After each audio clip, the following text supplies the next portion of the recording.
Ok, em sẽ hỏi với hai cam hai má.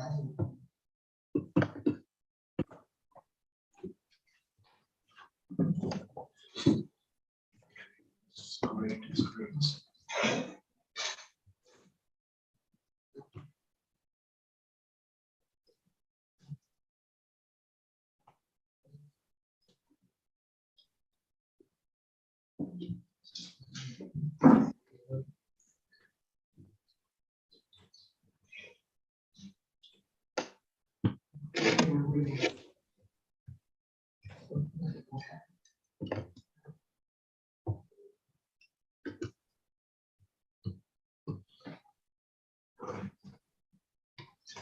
Right. Hi, welcome to English IT Intensive one more time.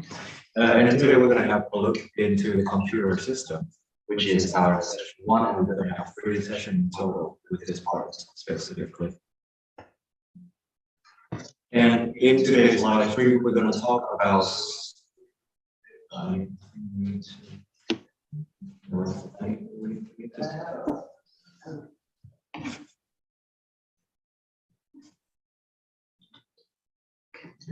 yeah, so in today's session, we will go through 3 main points here.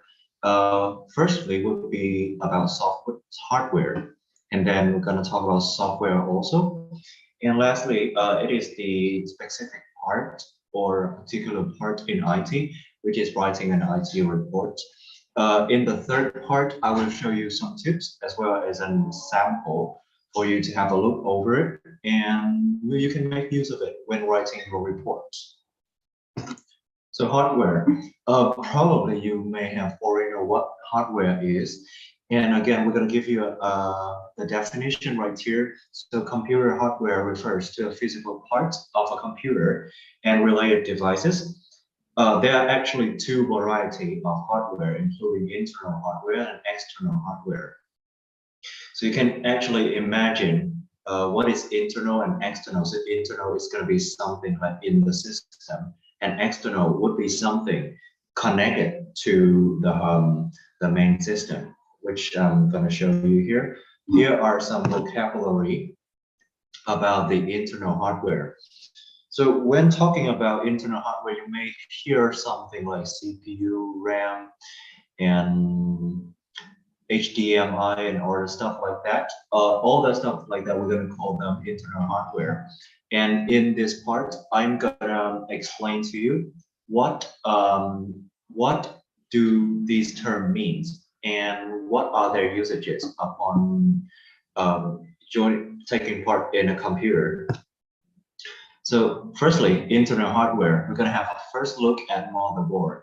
So motherboard is a pretty big surface in your main tower of the computer, and the motherboard is the main board of the computer containing all the circuits, which means it will be the head of the operation of your computer. And a computer cannot work without power supply, so it is also a need when you're building up a computer. And by the name, you can actually tell what is its usage. So it used to supply power for your computer. Super easy, and it's much more easier to understand than this term right here. And then hard disk. A hard disk is an electromechanical that store and retrieve digital data. You can store your all your storage will be stored on the hard disk. And then the cable. Cables are a set of wires covered in plastic or rubber that carries electricity or signal. So probably you are very familiar with the cable already, like for instance, the charging cable of your smartphone or any type of cable that you can plug in. So yeah, I think you know about cables already. Motherboard, power supply, hard disk, and cable. Here are the 4 examples of internal hardware. However, there are a lot more for you to explore. So right here, we're gonna have this one, the internal hardware, but in the abbreviation form. So abbreviation is actually the shorter or the shortened form of a word. As you can see, the word CPU here actually stands for the central processing unit. That is the part of a computer that control all the other part of the system. And the CPU, when you hear about it, you thought it would be a big big box or a big structure of metal, but a CPU is actually a small chip inside your computer, and the main usage of it is to control all the other parts of the system.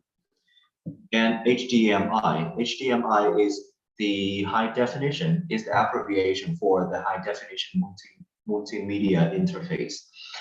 And probably you may have seen HDMI somewhere, because HDMI is a proprietary audio or video interface for transmitting uncompressed video data and compressed or uncompressed digital audio to a display controller. So HDMI is pretty common when you're turning on your TV or you're connecting your laptop to the TV screen. Yes, that is when you see the HDMI word. And RAM. When you buy a phone or let's say building a new computer, you may want to make some time to research about the RAM and the capability of it so that it would fit your usage.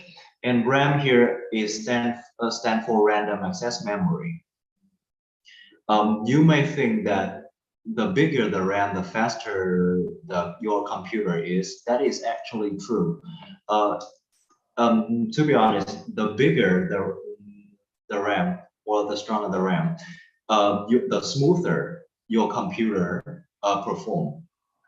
So RAM or random access memory is a computer short-term memory where the data that the processor is currently using is stored. So let's say if you have a bigger RAM, you will suffer from those unwanted lagging. That would be easier to understand.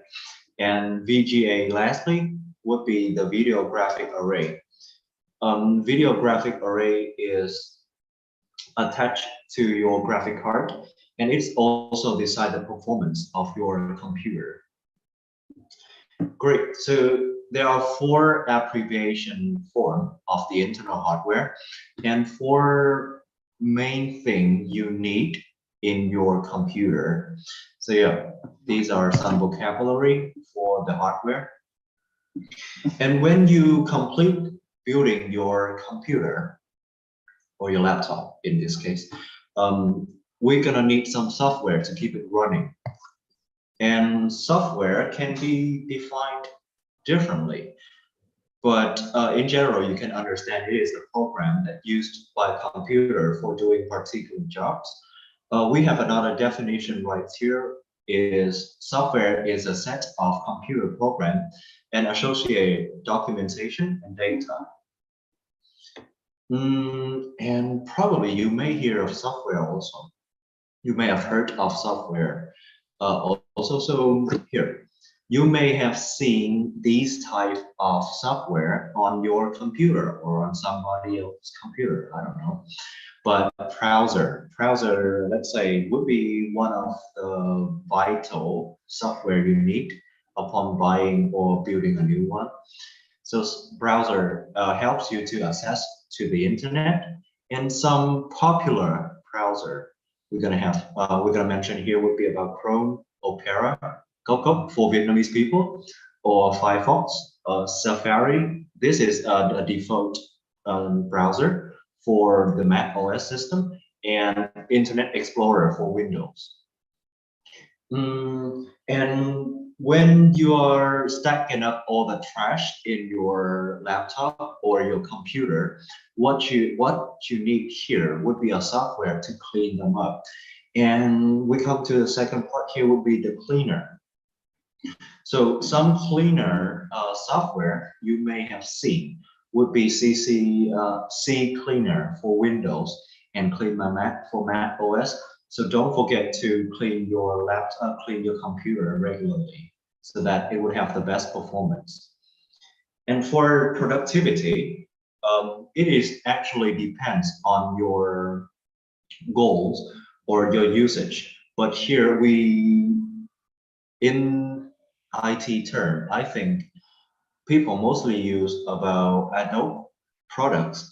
In this case, Adobe Premiere, Adobe After Effects, or Adobe Photoshop would be using for audio and video editing. And Office 360, very familiar. Office 360, we need it every day for every job, every occasion. So yeah, it can be including Office Word or Excel or PowerPoint and all that. So productivity are some application or some software that you use for your work. And entertainment, after a long day, who doesn't want entertainment, right? And mainly the entertainment on the computer at this age, I think they are mostly games. But also there are some music streaming software like Spotify or SoundCloud would be a very good choice for you. Yeah, but you cannot be isolated in your own world, right? So you have to keep in touch with other people. That is when these software to keep in touch came to handy. So what I have to mention here would be Facebook or Messenger. So these two are, let's say, one of the most popular platform on the world. So everybody have it on their computer. And Zoom for the pandemic era, from the pandemic era, Zoom has been playing a very important role upon the pandemic. But maybe for now, Zoom is still, let's say, the leading competitor in the meeting online platform. And Skype also in that field, MS Team for students or maybe for work also. So yeah, here are some, let's say, some type of software you may have seen. But we also have some more recommendation or some suggestion for you. So let's see, what do we have for audio editing software? Apart from some Adobe products, we're gonna recommend you to try Audacity or Adobe Audition or Enview Studio. They are very, very good and easy to use audio editing software. And connect to, let's say, if you have any problem with your internet connections, or it is lagging when you are using your computer, that would not be a very let's say, pleasant experience. So this is when we need these software. So you can actually try Internet Download Manager for faster download speed. Yes, and 1.1.1.1, which is the software to change your VPN, or you can actually try NordVPN. Either one of them two works really nice. And to boost the speed of your connection, I would recommend you to try PointStone Internet Accelerator. And yeah, for those who are enthusiasts in photo and video editing, Adobe products are actually the go-to in this case. So I personally, for myself, I use Adobe Lightroom, Adobe Photoshop CC, Premiere, and yeah, Polar for Mac OS system, Mac operating system. So Polar is really similar to Adobe Lightroom, and you can, but in my experience, I think Polar is much more easier to use. So you can try either of them to see which one fits you. And lastly, for the last part of today's live stream, we're going to talk about the jobs in IT. And today, I'm going to guide you through writing an IT report. For me, writing an IT report would require 3 main steps. The first step is formatting your report. So format your table of content and including any references if you have them, if any. So formatting your report is the very, let's say, necessary step, because you will point out what you include in your report and make it clearer and comprehensible for the reader. After you got the outline of your report, you will need to start drafting it. So drafting a report would be listing the abbreviations, acronyms, and other technical terms of arts in your report, so that when the reader read your report, if they have any problem, any concern regarding the term you write, they can find it in your own report, and they don't have to find it on the internet. So that will save the time, and it will make your report easier to understand. And in drafting, this is also the main point of the report. So yeah, you have to describe and give the evidence you found in your report. And lastly, this part, last but not least, final edits would makes your report perfect. So edit your report for consistency and clarity, and proofread your report at least one more time before submitting it to make sure there is no misspelling, or there's no grammar error, punctuation, and all that, so that your report will be as perfect as it can be. And this is a short sample for you to look through it.